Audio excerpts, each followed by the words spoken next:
Today we're going to be having a conversation about a topic that I think needs to have more airtime in a forum like like FIFA.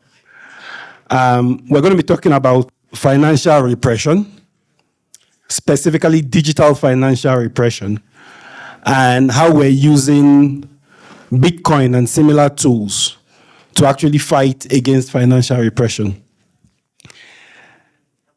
Quick question, show of hands. Who in this room, the first thing that comes to your mind when you hear Bitcoin is human rights? Okay. I hope that by the time this panel is done today, your minds will change in that direction. Okay? I have a very interesting panel here of people who are now friends, who are doing great work in different parts of the world. I'll have them introduce themselves, and then we'll have a conversation, free-flowing conversation for about 40, 45 minutes about the topic. Farida, can I start with you? Thank you, Femi. Hi, everyone, and thank you for being here today. I am Farida Nabourema. I am the director of the Kgothatso Civil Rights Center. Yeah. Hello, everyone. I am Kgothatso Ngako, the founder and CEO of Machangura. I consider myself a catalyst because I want to accelerate the adoption of Bitcoin across the African continent. And yeah. I'm Rafael Marques, an investigative journalist from Angola, and basically I deal with corruption issues. That's what I investigate mostly, and very interested in the issue of Bitcoins. Farida, I don't think you did yourself justice with your introduction. Farida, who are you? That's a funny question. I am, before and foremost, a human rights activist and a writer. I also am the convener of the Africa Bitcoin Conference, which is a conference that we've been running for the past 4 years. Okay. So we're going to be talking about financial repression. It's something that lots of people, and particularly in our part of the world, experience, but you may not know it by that name. So maybe I'll start with the panelists. Can you tell me your experience around financial repression, or what financial repression means for you in the course of your work as an activist? Rafael, you want to start? Yes, no problem. I spent several years, basically around 18 years, being prosecuted by government officials in Angola. And the first measure they would take would go through my bank account. And I ended up to 2018, in which I basically didn't have a bank account and didn't bank because it was so troubling that every time someone lodged a criminal complaint against me, the first thing would be to go through financial scrutiny. And in 2015, I was prosecuted by 9 generals for exposing corruption, and some of whom were also shareholders of banks. And so the problem here when we talk about financial repression, especially in countries like Angola, is that some of these leading officials are also shareholders of banks. And so the first thing they do is basically to have a greater influence on how activists, journalists, and others do banking and deal with financial issues. Because the way to curtail freedom of expression is by basically not just using criminalize freedom of expression, but most importantly, creating financial constraints to those who challenge the status quo, the authorities. Thank you, Rafael. And to add on what you actually said, which is also the case in my country, Togo, which has been ruled by the oldest military regime in Africa. The same family has been in power in Togo for the 59 years. And they are the number one thing that they do to target dissidents, whether they're activists or journalists or even citizens that are critical of how they're ruling the nations, is to go after them financially. They will try to make them lose their job if they are working even for private institution. My father, for example, who has been an activist his whole life and was constantly behind bars, was received a sack letter from the president then, sacking him from a job in a private company. And interestingly, his boss, who happens to be at the time an American, couldn't understand how a government official will be sacking someone from a private entity. So he refused to comply by the demand of the president. So they deployed militaries at the gates of my dad's workplace, and every morning when he shows up, they arrest him. And eventually they kept him in prison for 9 months. Interestingly, for all the 9 months that he was detained, his boss was kind enough to continue paying his salaries. But what did they do? They actually went after his bank account, because he was getting paid into his bank account, the government shut down his bank account. And that didn't stop there. He eventually got released and decided to no longer work for the company out of respect for the organization and the boss, because it was impacting the company. But what happened was that after serving and working for 17 years, his retirement contributions were forfeited by the government. So today he's in his 70s, he has no retirement, even though he worked for most part of his life, simply because he called out human rights abuses and corruption. And on you, personally? That's another story. In my case, I have witnessed financial repression in a variety of ways. The one that I would like to actually talk about is how the government identify anyone that we send money to back home and goes after them. And unfortunately, since I've been in exile, we acknowledged pretty quickly how the government was using banks to track who sends money internationally, because in Togo, you can only receive money orders from like MoneyGram or Western Union or RIA through the bank system, not through private companies. And they have a centralized system where when you are identified as being an opponent of the government, sending money to someone can put the person at risk. In 2018, one of my friends contributed $80 to support some activists who came to town to attend a protest against the government. He was arrested just for that, and he has been in prison for the past 8 years. And as I'm talking now, today he's on the 27th day of his hunger strike, Aziz, and he has gone through the most unthinkable forms of torture to the point where he lost complete use of his legs, because for the first 3 years of his arrest, he was detained in a cell that was built specifically in such a way that he could not stand or walk. And for not being able to stand or walk for years, his legs atrophied and he can't walk anymore, and his health has deteriorated. But this is the only crime he committed, is donating money to the movement. So the regime tries to find every avenue possible to suffocate any form of resistance. And they know money contributes a lot to organizing. In June this year, we had rounds of protests in Togo against the current president, who is the son of the first one. He has just clocked in 20 years in power, but then he got smart enough to change the constitution and remove presidential elections from our constitution. So we no longer have presidential elections in Togo. Such things are unthinkable under certain circumstances.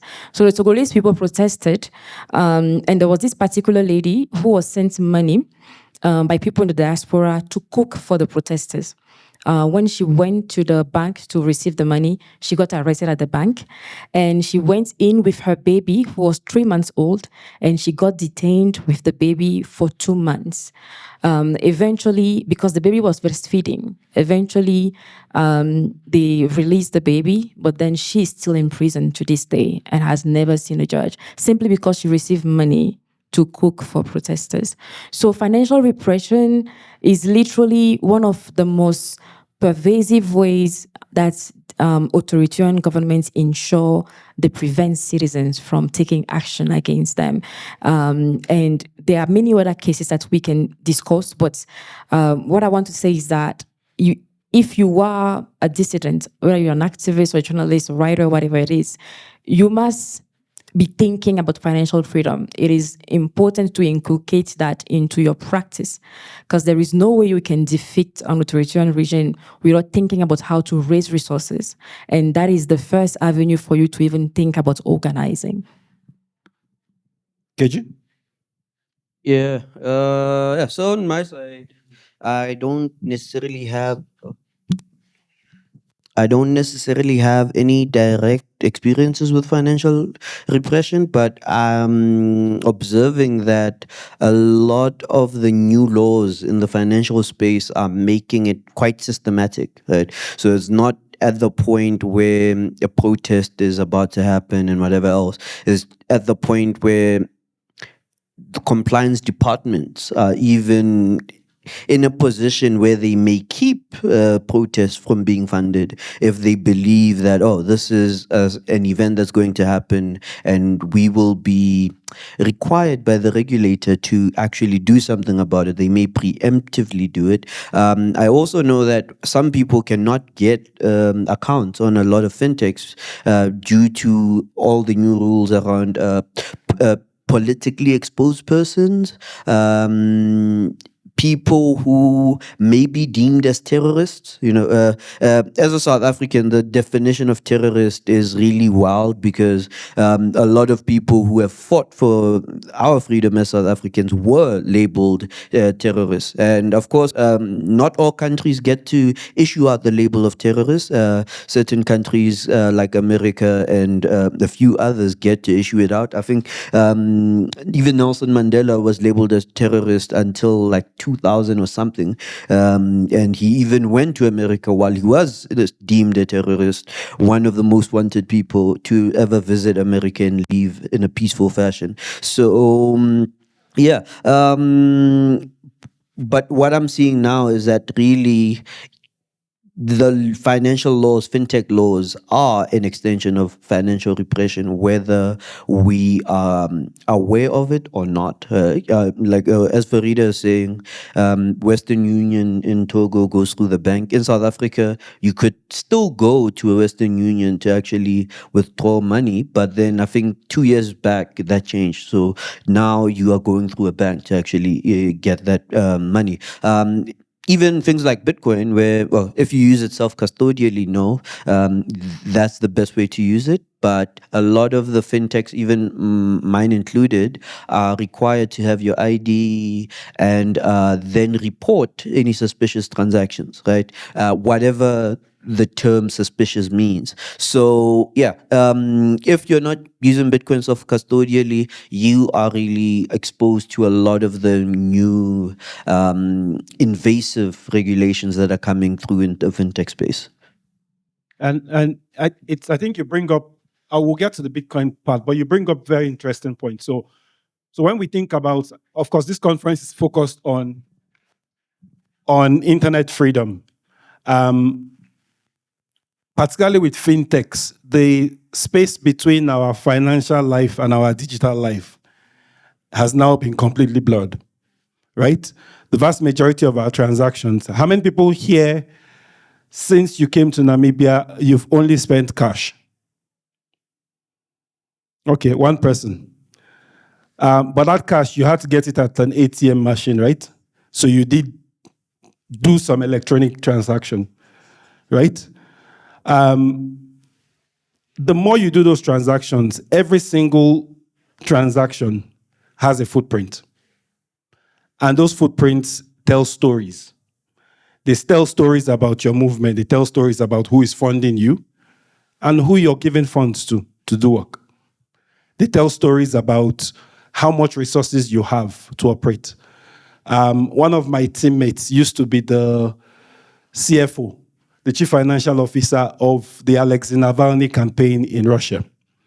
If you know Alexei Navalny, he was the main opposition leader in Russia until he was killed in prison 2 years ago.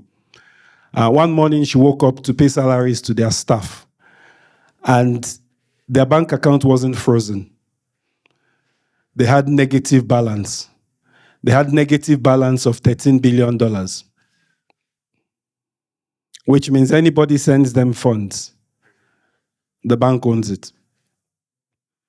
Right?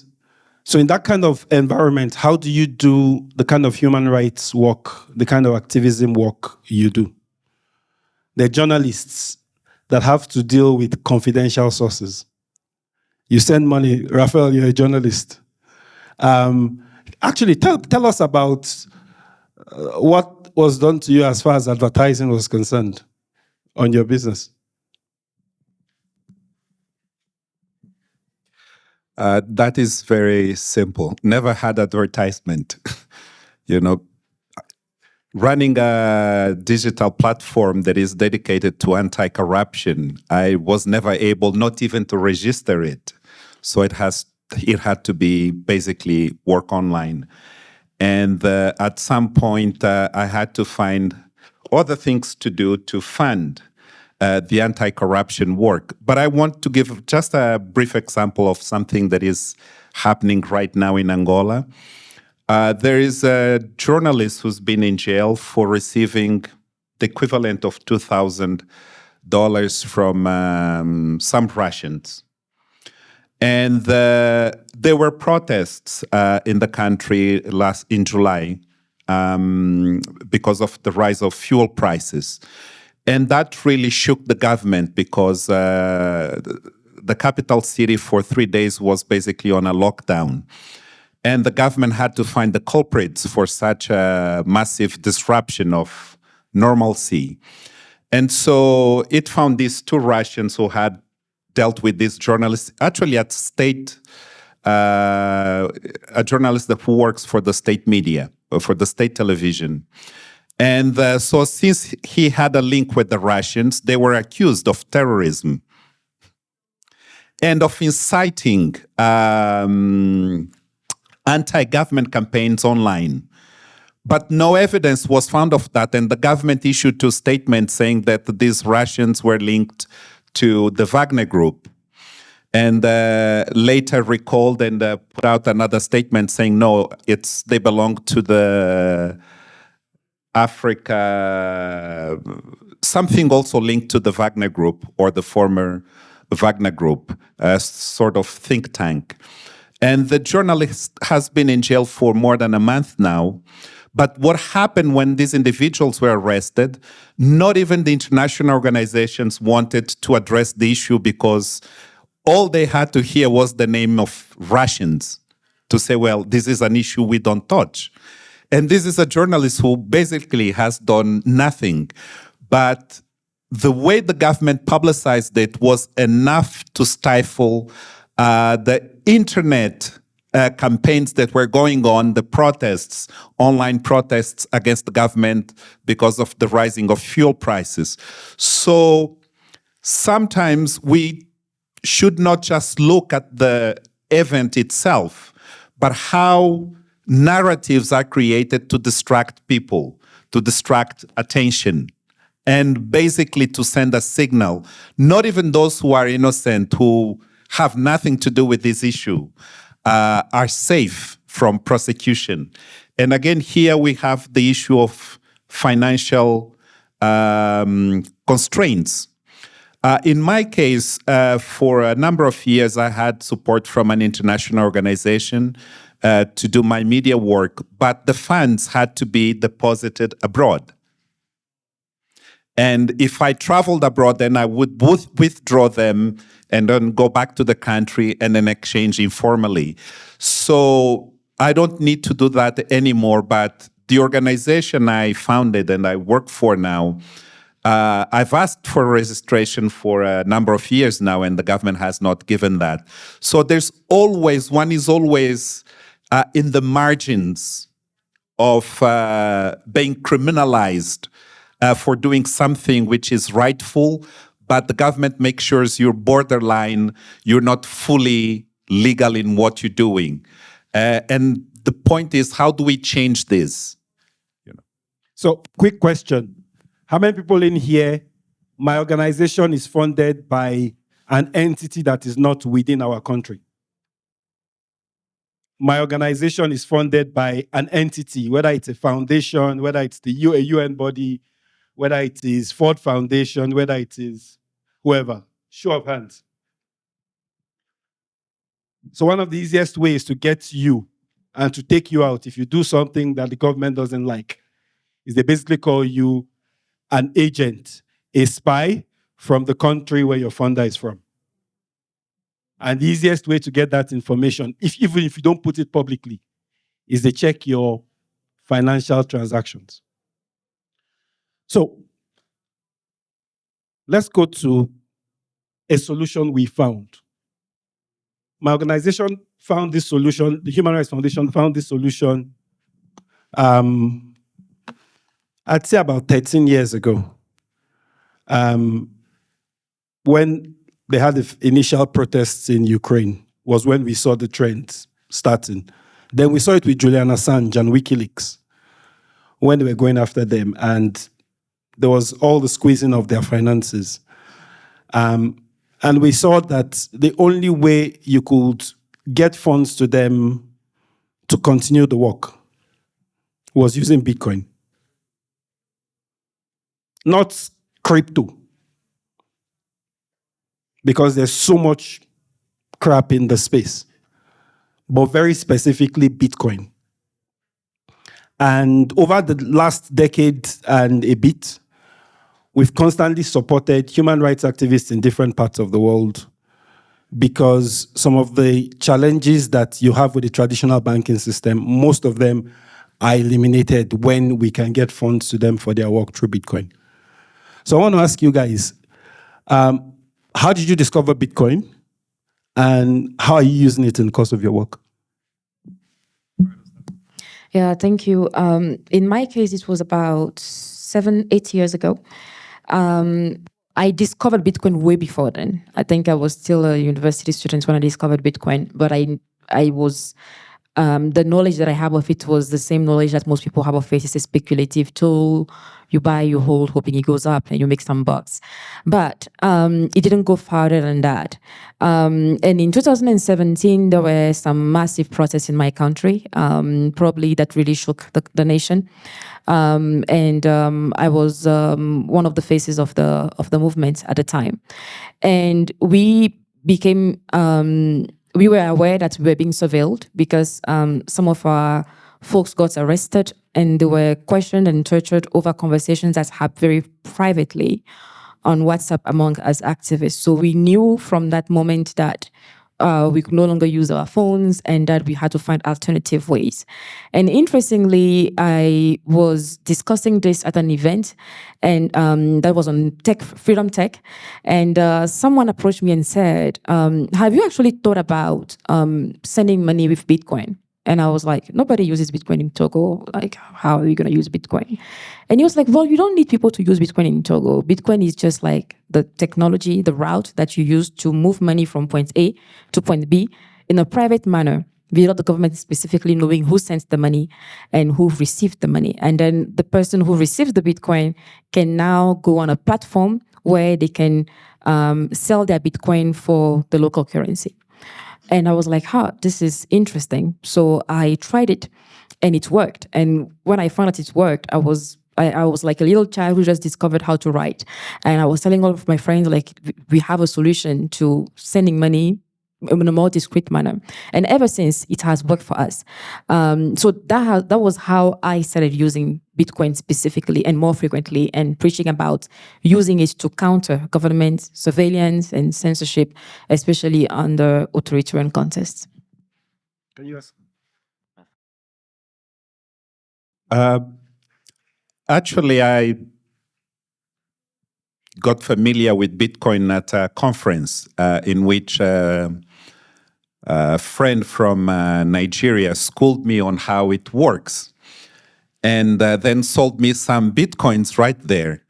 And ever since I have a wallet. But the major problem for me is in a country where the literacy on Bitcoins is so low and the internet reach is also so low. It's very difficult to provide, to deal with people in areas, for instance, where I would send money to help gather information or to contact sources or to pay for some services, then it becomes very challenging. So on a personal level, it's quite, it works very well in terms of protecting some of the transactions I make. And but there is that difficulty that needs to be overcome, how to ensure inclusiveness, especially in areas where internet is extremely volatile. And even the access to basic services like, and I mean just connection. I came by car from Angola to Namibia. And in 20 hours drive, like we have many parts of the country where basically there's just no internet, no communications. It's just a desert of communications. So that is the challenge. But more importantly, it's also how to get organizations in countries where there's very little digital literacy, digital currency literacy, how international organizations, those with expertise, can share, can promote meetings so that local activists understand how it is a useful tool for their actions. And that's what basically it's lacking in Angola, more digital currency literacy. Also because last year the government passed a law criminalizing the mining of cryptocurrency and basically reminding people that the central bank has the exclusive right to issue currencies, meaning they don't ban the use of bitcoins or cryptocurrency, but you have to do it at your own risk because it can be also, it can fall under money laundering laws that essentially restrict further actions by civil society organizations. Thank you for setting me up, right? So basically what we do is... For what you do, how did you discover this guy here ruined the perfect loop. So I discovered Bitcoin more technically. I was studying computer science at the University of Pretoria, came up in a lecture. They said this is not going to be in an exam, so I stopped listening. And then lucky for me, a year later, at the place I used to work, the CSIR, Council for Scientific and Industrial Research, Bitcoin came up again. There, at least, nobody said anything because we kind of worked autonomously. So I had to actually do the work, no exam or anything, and I was going to write the report anyway. So we looked at it from a technical perspective. And if you don't know what Bitcoin is basically a decentralized form of money, right? One of the reasons why all of the financial repression things we are talking about happens is because there's usually a central party that is facilitating payments, right? Whether that's a bank, whether that's Western Union, whatever else, right? So Bitcoin takes out that central party and makes it a peer-to-peer network where every peer in the network validates every other peer's transaction in the network, right? So for you to censor that transaction, you kind of have to ensure that every peer on the network will censor that transaction. And in a decentralized world, it's very hard to do because all it takes is one person to not follow your censor for it to go through. So that's why Bitcoin has had the property of censorship resistance. Cool. We've had a lot more things and looked at a lot more properties on a technical aspect. But the other interesting thing is the economics of it all, and economic history in Africa, right? So one of the things I discovered was that technically there's no African country that chose its own currency, except for Ethiopia probably, right? And for me, it felt like, oh, Bitcoin is actually an opportunity for African countries to actually pick a currency that's not imposed on them, right? Yeah, you may feel like maybe the Namibian dollar or South African rand are currencies that are chosen by the people, but they are side effects of colonization for the most part. The South African rand used to be the South African pound based on the British, blah, blah, blah. You read the history, and even the Namibian dollar pegged to the South African rand. There's also a lot of history there too. So yeah, Bitcoin for me, technically decentralized, no central party. If you want to be a peer in the network, just run a node, and nobody can censor your transactions. Can I say my alley-oop, or if that's for later? That's for a little. Okay. I'll come to it. So yeah, and you started something that I think is really important. Explaining what is Bitcoin. You have a question? Yes, please. Moving to what you were saying about Bitcoin being safe, a lot of central banks are doing preparing and issuing and enforcing policies to control Bitcoin. So one, for example, is if you want to exchange Bitcoin from your digital wallet and liquidate it in cash, this needs to come through an agent. This agent needs to be registered with the central bank, then needs to follow the policies of money laundering, for example, of what is a criminal activity, etc. So here, liquidation is a difficult to bypass. Number two, when we're talking, number two, when we're talking about Bitcoin, it has become a more popular alternative for many civil society organizations. But the lack of knowledge and this impression that it is something very difficult to do has been one of the biggest challenges in CSOs actually adopting the Bitcoin. So what have you done with CSOs as a way to support them step into the know-how of Bitcoin?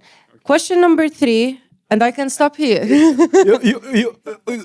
You can stop here for now. Okay. We're going to answer some of your questions. Actually, we're going to answer both your questions. And but you will give me time for a third question. You'll still have time for third question. Thank you. I promise. So before we go that deep, I think it's still important that we still break down what Bitcoin is and how it works and why we're bullish on it, right? At the moment, money as we have it right now is issued by central banks, right? And they print the money. They issue new currency. The problem every time they print new money is that the value of the money for everybody that has that money reduces, right? Simple economics, supply and demand. You increase the supply, the price drops.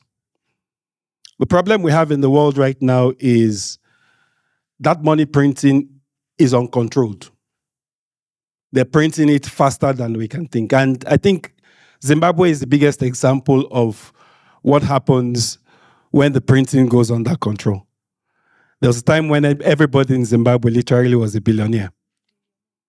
Sorry, trillionaire, sorry. Right? And the other problem, particularly when it comes to digital space, and KG mentioned before, is if you have to send value from one person to the other. The problem in the physical space is if I give you a 100 Namibian dollar note, I can't at the same time give that dollar note to you because it's gone to him, to her. The problem in the digital world is if I send her a JPEG file, I can send that same JPEG file to everybody in the room, right? So what some people, whoever it is, figured out about 15 years ago was a way to solve this problem of sending value from one person to the other digitally and not being able to at the same time send that value to somebody else using technology called cryptography. And that person created Bitcoin, built the network, found a few other people to work with them on the network, and then walked away from the project.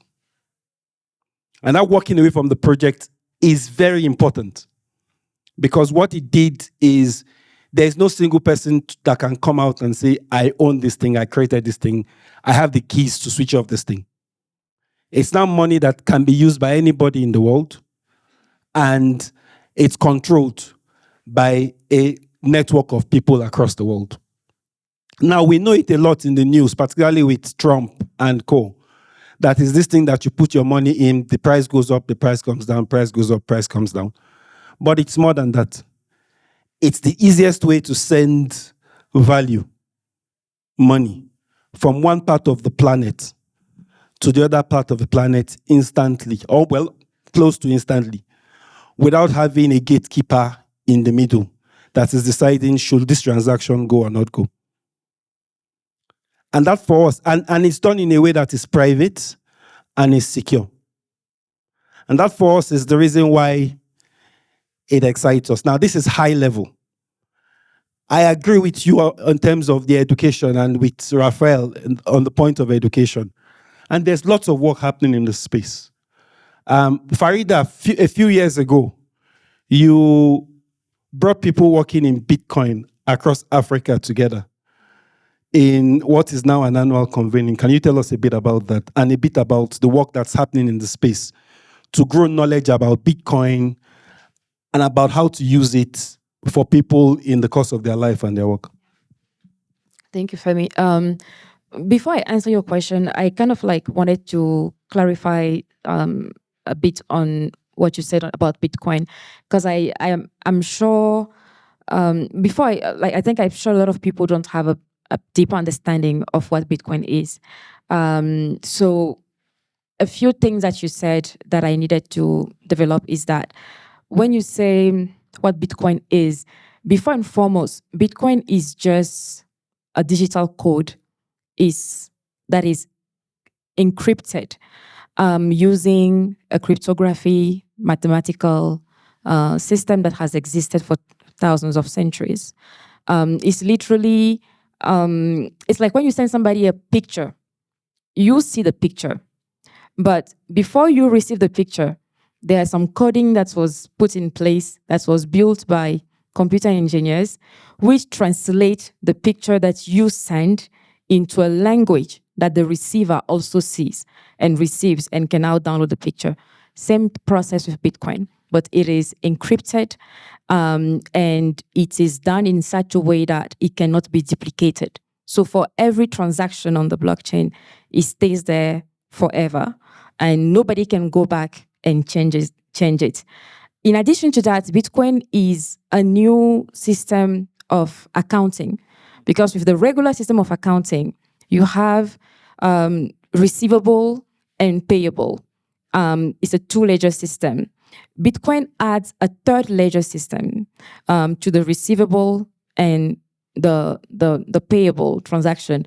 This one is a transaction that validates the exchange of information of value, which means with Bitcoin, you can prevent fraud in such a way that, when you want to cheat in the system, you just have to make sure the payable and the receivable match. And you have proof that, this person received this amount, this person was paid this. But you can go back and change the ledger in such a way that they match. And audit companies have a headache with that. With Bitcoin, you cannot ever change the transaction. So whatever happens on the Bitcoin blockchain stays there forever. And what's made it so beautiful is that the technology is open source, which means it literally was given to humanity by the founders. They did not keep it from themselves. So computer engineers throughout the world have been volunteering their time into strengthening the network and making sure it is accessible for everyone. That's what makes Bitcoin powerful.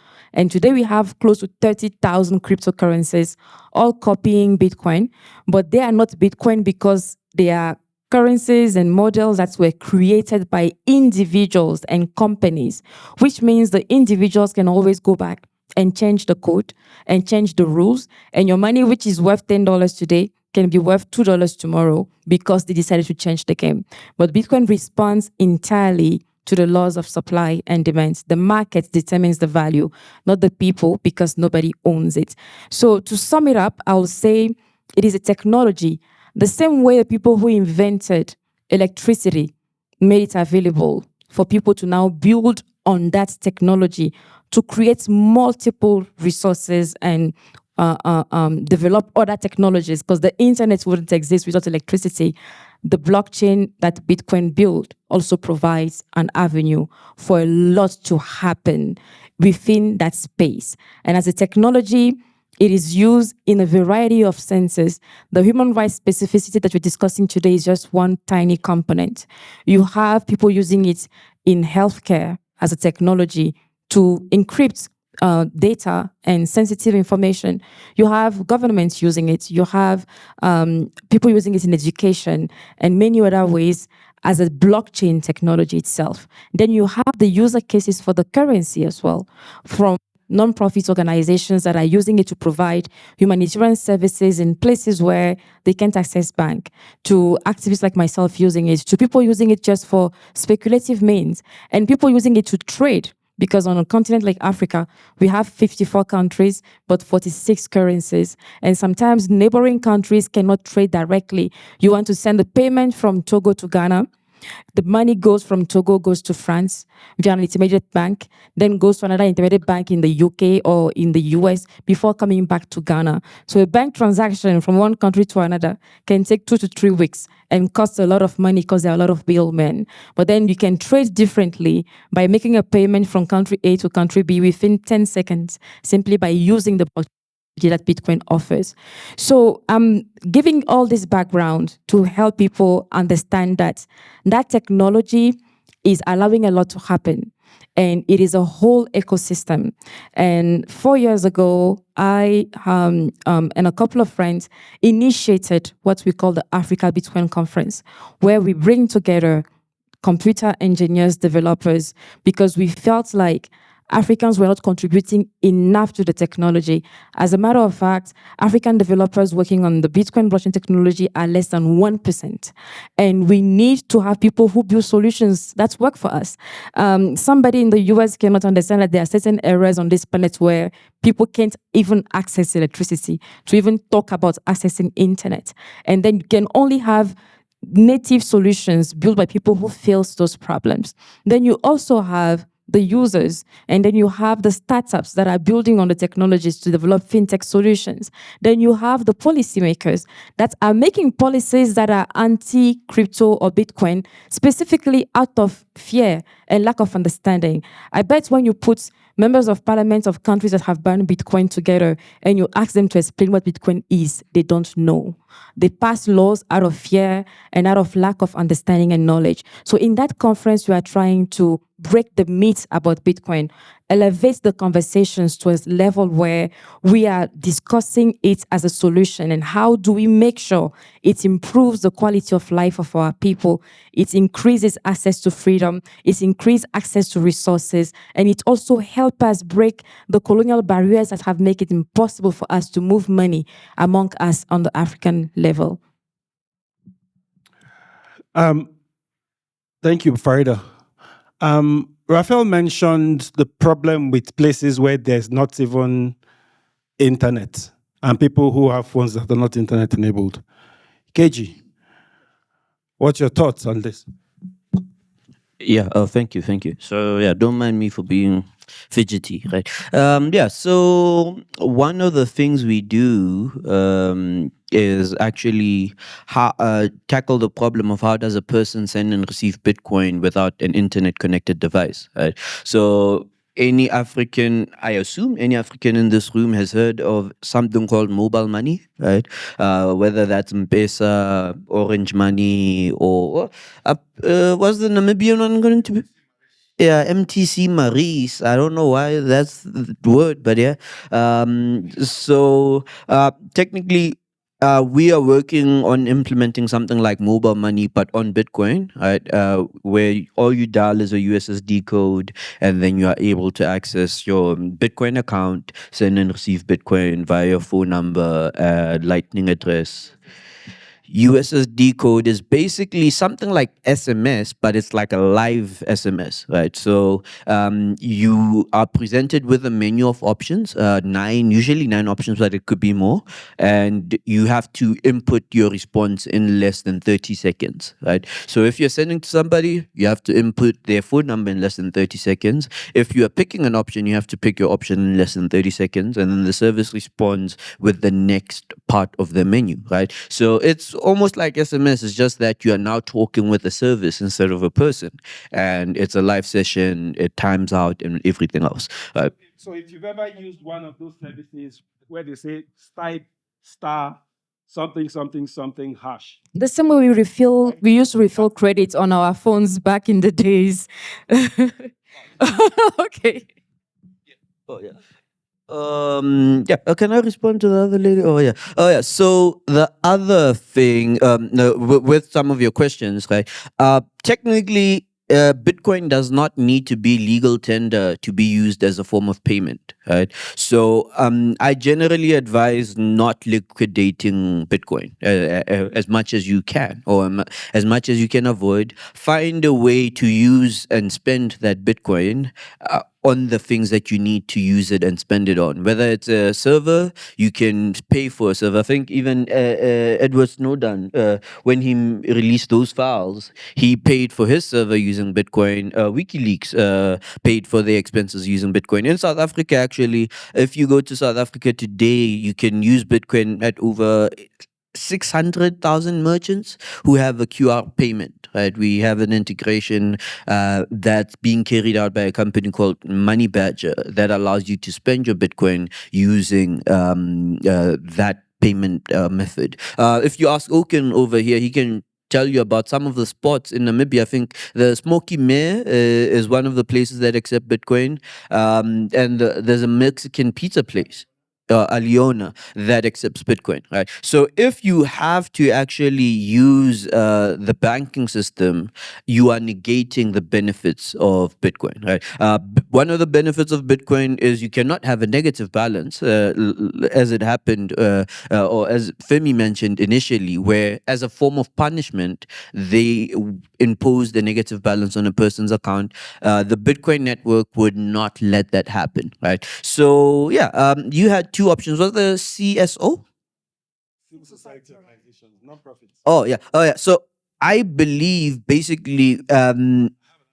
Okay. I'll leave that to Femi because they do that all the time. So I'm from Nigeria. In 2020, we had the NSAS protests in Nigeria. And one of the main ways in which people were able to fund the protest, everything that happened, was Bitcoin. Because at some point, the government started looking for who is the head of these decentralized protests, and we're going after bank accounts. A couple of years later, the central bank actually sent a memo to all banks in Nigeria that if you see Bitcoin or crypto or anything similar on any transaction, freeze the bank account. Well, what was the response from people who were sending Bitcoin? Was, if you're going to send the money to me, don't mention Bitcoin or crypto in the narrative, right? Nobody can stop me from taking cash that I have, that is money I earned, and say I can't hand it over to you, right? I earned it, it's my money. If I have property, if I take off my shoe and I decide to give you, no one should be able to tell me not to give you the shoe. Governments weaponize the financial system and money, particularly against people who they feel are opponents, by telling you this thing, you're not allowed to legitimately hand it over to somebody else, something that's actually yours. Well, you have the choice of whether you want to blindly listen to them or not. If you were blindly listening to them, you probably won't be in this room as an activist. Right? It's the same with Bitcoin. Bitcoin is digital assets that you have. You have the choice to give it to whoever you choose to. Someone says government bans Bitcoin.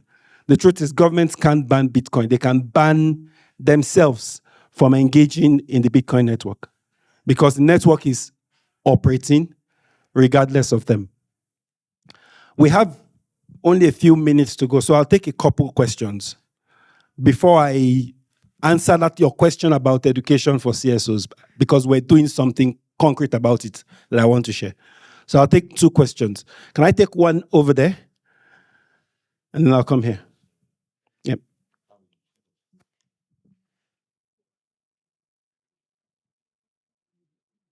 I think like Can you stand up so we can hear you? Sorry.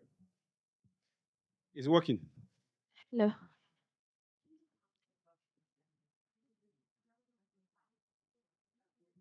Use this one. I think like technology development, a lot of government, I think especially the old national government. So a lot of governments are getting into the first of all registration of virtual assets providers, which is where all crypto companies would actually fall in. And this is not just coming from a national standpoint, it's coming from FATF being able to control AML CFT. So that is a risk that is already happening. I come from a country where we've used crypto a bit, but we do not have merchants who actually accept in crypto because there's been a lot of fraud. So as is in one of the platform, there are 2 ways to be able to liquidate your, again, you have to liquidate because if you're going to use it for your day-to-day use, you do need money at the end of the day.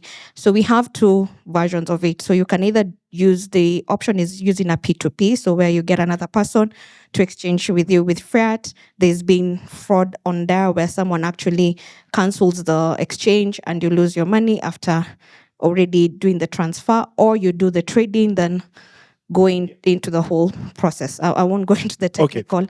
So fraud is a very big issue that's happening in the space. And until that is effectively addressed, because like in the whole of last month, I know a couple of people who lost their money through crypto. So that's also a very big issue that is deterring the use of crypto, and that would be very key because it's not small monies that have been lost. And then thirdly, its own training. I'm digitally savvy, and to be honest, I've used the platform before. I recently went to use it. They have changed their processes of actually withdrawal of the funds. So now I was just assuming. So someone who's not technically okay, like I had to reach out to someone to actually explain to me the process. So do you see where the risk is? Because and this, I took a couple of months to even just being able to withdraw because I was like, I'll deal with it when I have time. So those are some of the challenges that, if you could answer on that. Okay. Thank you for.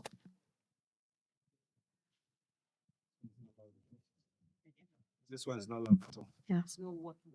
Thank you for your question, and they are very valid. I mean, we are still very far away from that era where people wouldn't need to liquidate their Bitcoin. But then there are a couple of things that I need to say. The first one is that the user has a responsibility to even know what they are using in the first place. Like I mentioned, there are more than 30,000 cryptos out there. And I guarantee to you that the vast majority are just scams. They are individuals inventing money. I can just wake up tomorrow and invent Farida coin and tell people, if you buy it by next day, I guarantee you will have 20,000 in your account. So the thing is that we can, like, Ponzi schemes will always be there, frauds will always be there, but then there can be ways to mitigate the risk. Number one, ensuring you are using Bitcoin, or there are certain coins that are called today stable coins. You have USDT or you have USDC, which are kind of pegged to Bitcoin, but they are not decentralized like Bitcoin. So it means that the operating companies may still have a hold of it, but they are safer than the vast majorities of the multiple cryptos that pop up every single day. So number one, ensure you're using the right currency.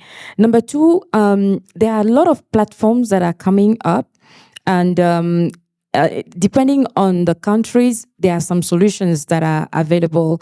So because I work in the, because I organize a Bitcoin conference, I am more aware of those than maybe the average person is. But you have platforms across Africa like BitNob, where you can literally buy Bitcoin, sell Bitcoin, send Bitcoin without actually having the person receiving or touching Bitcoin. So I want to send money in Togo today.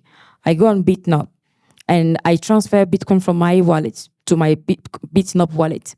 And I send it to a phone number of someone in Togo, and they receive it as mobile money. The person didn't receive Bitcoin, but I sent Bitcoin.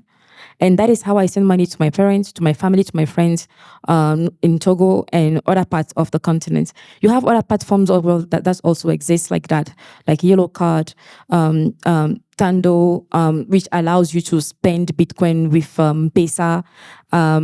So technically, there are solutions that exist which can allow you to do that. So I wouldn't, now we have a serious issue with US design, which is something that Femi will talk more about. Not all platforms are user-friendly. There are still, some of them are a bit complicated in the process.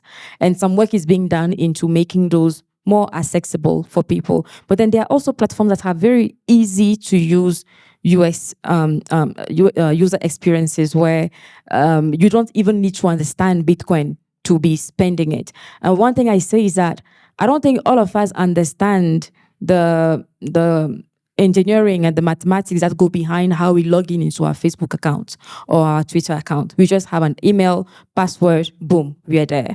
If you want to start using Bitcoin by understanding how cryptography works, then how it is a hash rate, then what is a block, it may take you a year to get there. I still recommend it though. It's fascinating. It took me at least 3 years to understand. That's how slow I am. But I was using it before I ended up understanding it. So you can still figure out ways. There are easy ways to just move money from point A to B using some platforms. Yeah.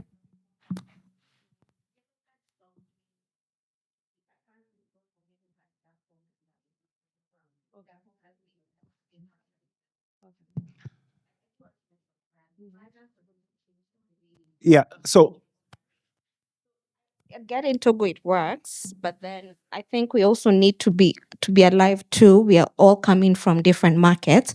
So how do you address that challenge? Because how it is in Kenya right now, you need to transfer to someone. Well, Binance has verified a few of them, not all, but it is a risk. Like someone has to be willing to be selling fiat to you for me to be able to exchange. So I'm not using the unverified coins. I'm changing from B2C to Kenya shillings. So let me answer that. So the first one is, and your last point for me is the critical one. First, I don't know, there may be some other legitimate cryptos. I don't have the bandwidth to start researching which one is legitimate, which one isn't. For the point of simplicity and focus, I only do Bitcoin. I only get involved in Bitcoin. I can't verify who is behind any of the others. This is the one that I know is old, is resilient, has been tested. So to simplify my life, that's all we do. And that's all we recommend to human rights activists that we work with. So the point around education, and I just put up this, and I'll share a QR code in the next slide. My organization organizes quarterly webinars for human rights activists and nonprofits across the world on how to use, on what Bitcoin is and how to use it safely to do your work, including recommending the kind of platforms you can engage. And there are lots of them that you can use for liquidating your Bitcoin if you have to liquidate your Bitcoin. peer-to-peer that are safe or can be relatively safe. And each of them has trade-offs. Because we deal with people who are sensitive, we have a very strong focus on platforms that do not require KYC. Platforms that do not require the platforms knowing who you are and your real world identity. Because if a platform knows your real world identity, they can connect your Bitcoin transactions to who you are as a human being. Last year, one of the biggest whistleblowers in Nigeria, someone called PDOM, was unidentified and arrested. And we know that the way they could identify was that that person put up a Bitcoin address for getting donations that was connected, that they had used on Binance. And because Binance had that person's identifying information, that was used to trace who that person was. There are a range of options that are out there where you can find people who want the Bitcoin and who have cash to give you. And the platforms keep that funds in escrow until you confirm that I have received my money. That person doesn't get the Bitcoin. There are tons of solutions around that. Those are things that we introduce. There are also best practices of how you handle the technology that makes it either safe for you or not safe for you. So helping you to understand that, again, like Farida said, these things you learn as you go. We've tried to, from time to time, speak to activists, and this is organized by and run by people who have experienced it. Our lead facilitator is the lady I said was the CFO of Alexei Navalny's foundation campaign in Russia. So there's lots of body of knowledge, and I agree with you. Education is a big challenge. But right now there are more than 150 different programs across Africa that are currently educating people in different countries across the world. The other thing to mention is, I'll come to you, Kichi, is there are also lots of startups and innovators in the space that are building interesting tools that help to mitigate some of the challenges that you've identified. My organization my job actually is giving grants to projects that actually help us do this. So every quarter we give $1 million in grants to projects that are helping us simplify and get Bitcoin easy to use for people. I was in Kenya in March for a week. I spent my entire week and all I spent was Bitcoin. Because there's an app called Tando that we've supported that allows anyone that accepts M-Pesa. You add the person's number in there, say how much you want to send. It generates a Bitcoin invoice, a Lightning invoice, and you pay with Bitcoin, and that person gets their Kenyan shillings through M-Pesa. So there are tools that are being built across the world. It's not a static space.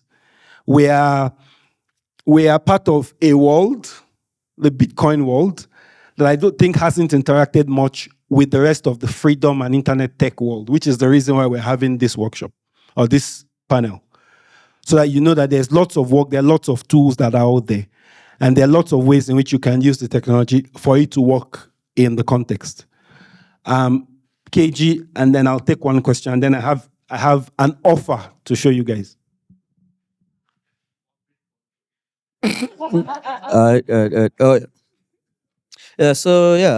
My response was to highlight Tando, right? But the other thing is, I think we need to start being a little more active or proactive, right? I think you did mention that the crypto asset service provider regulations are mainly being championed by the FATF, who isn't an elected body, who does not report to anyone within the countries that these recommendations are being enforced in.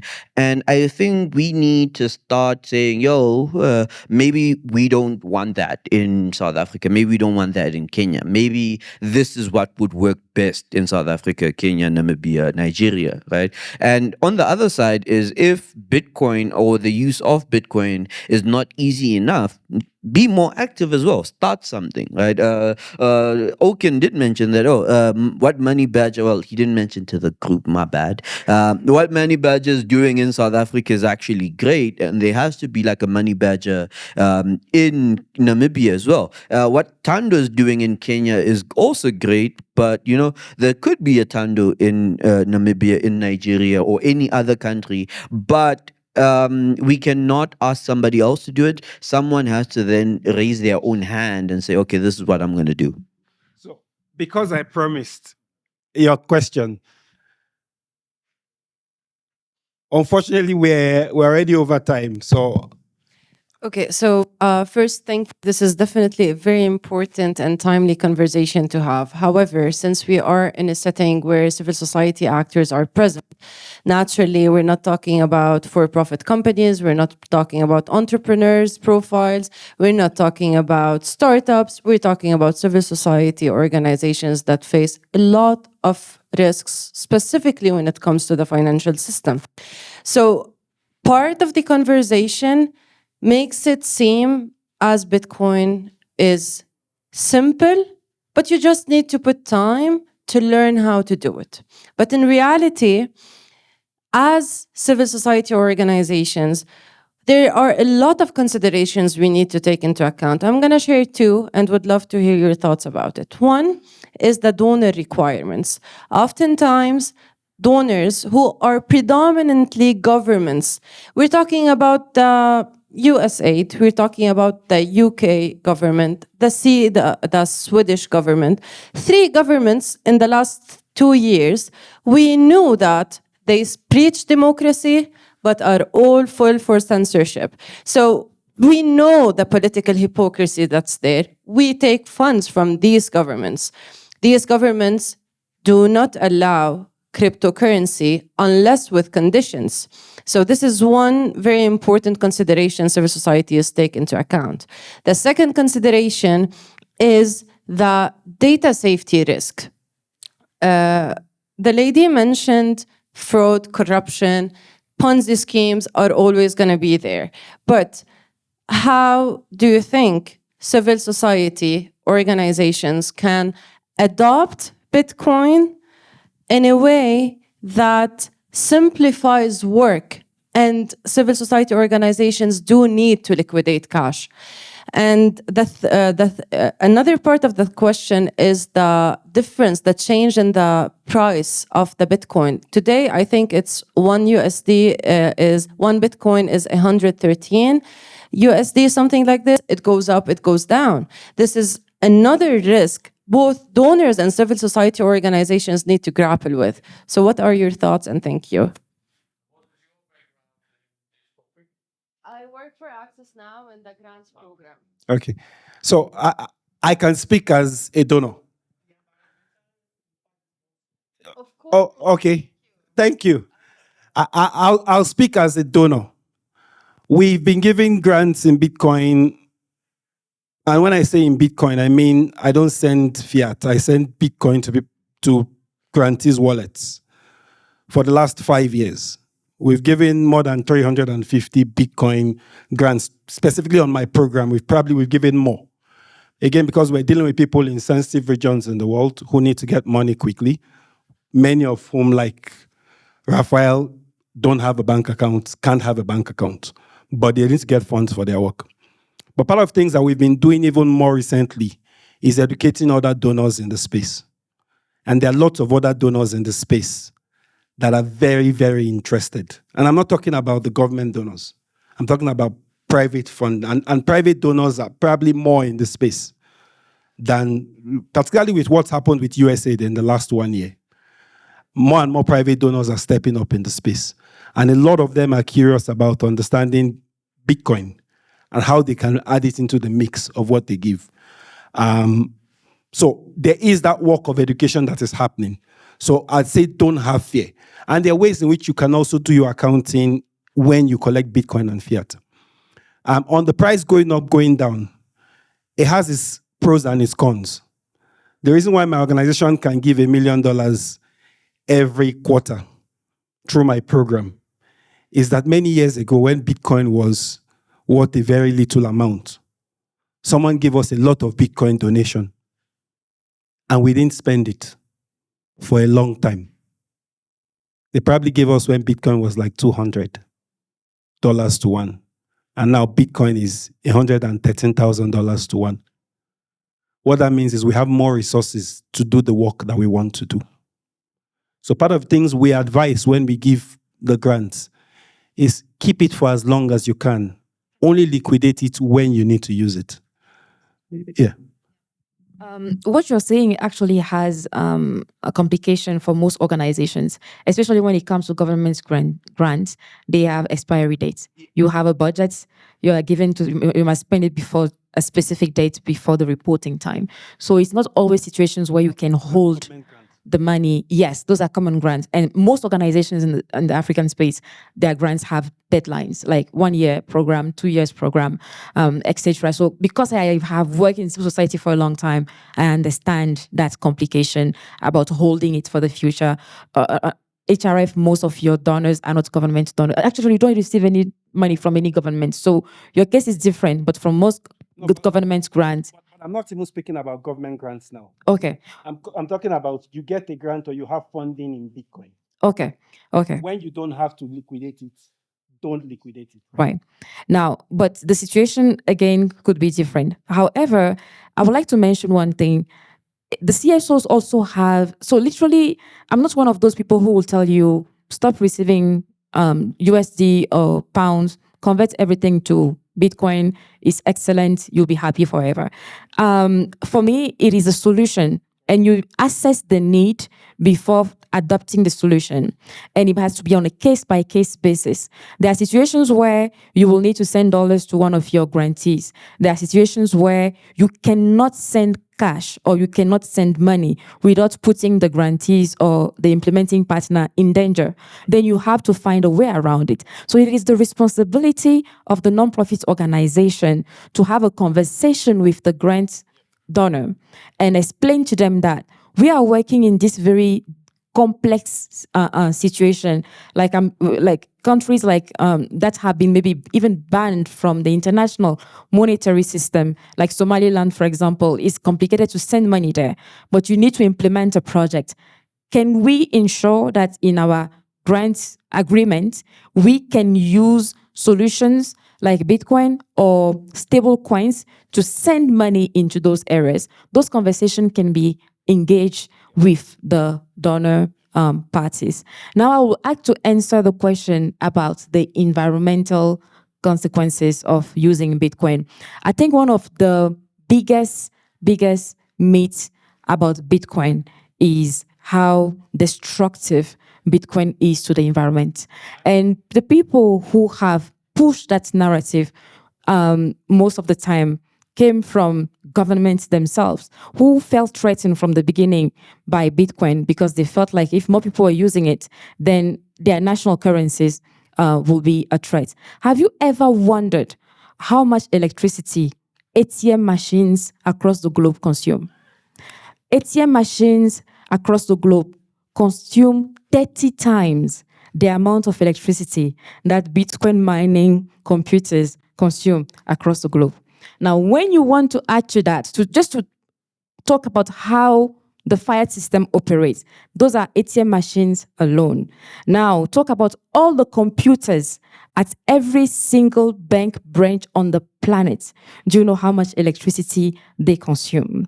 Now, do you know how much electricity it consumes to print money and to print coins and to transport them from one area to another across the globe? When you add it up together, using cash actually consumes more than 200 times the amount of electricity that computers that are validating Bitcoin consume. So if you are climate aware and you are interested in reducing carbon footprints, you will actually go for Bitcoin mining.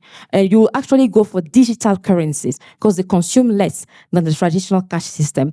Now, that is just the aspect of consumption of electricity. Now I'm going to talk about the alternative. Most of the Bitcoin mining is happening today using renewables. And I'm going to give you a couple of examples. In Nigeria, some mining is happening, I'm wrapping up in 30 seconds. Some mining is happening using flare gas. So you have multiple countries in Russia, in Nigeria, in El Salvador, the exploitation of oil alone emits massive gas in the air. Why? Because they have to flare some of the gas that is being mined. So today people are converting that flare gas into energy to mine Bitcoin by actually reducing the amount of emission into the world. So Bitcoin is rather saving the environment. Thank you. In the slides. So we have an offer. So in December this year, we're going to be having the African Bitcoin Conference, which Farida organizes in Mauritius. If you don't know about Mauritius, next slide. It is a beautiful island. Now, my organization is going to sponsor 3 people from this conference to attend the conference in Mauritius, all expenses paid, on one condition. And the condition is that you scan that QR code, sign up for the next webinar, which we're doing, which is happening November 10 to 12. It takes about an hour a day. It's very engaging. Attend the webinar. And from those at this conference who attend that webinar, we're going to randomly pick 3 people who will cover all the expenses to Mauritius to join us at the African Bitcoin Conference. So hopefully you learn more about Bitcoin. Plus you come hang out with Bitcoin people in a beautiful island. Okay? I hope the session was worth it. I want to thank our panelists one more time. If we can give them a round of applause. Thank you all so much. Okay.